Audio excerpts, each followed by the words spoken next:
Kundi papatayin ko to!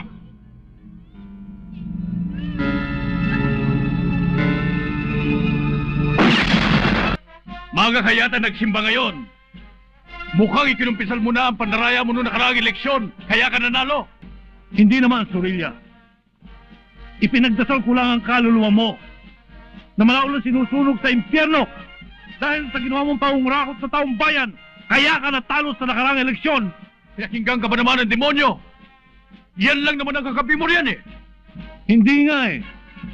Masyado raw mabigat ang kasalanan mo para patawarin na lamang. Kailangan daw pagdusahan mo ang lahat. Akalain mo, pareho pala tayo ng idinasal. Pero ayaw ni Judas na maging mayor ka dito. Dahil lalo magduro sa mga tao dito. Siya nga ba? Alam mo, ang magnanakaw ay galit sa kapwa magnanakaw. Sa dinami-dami ba naman ang santo? Si Judas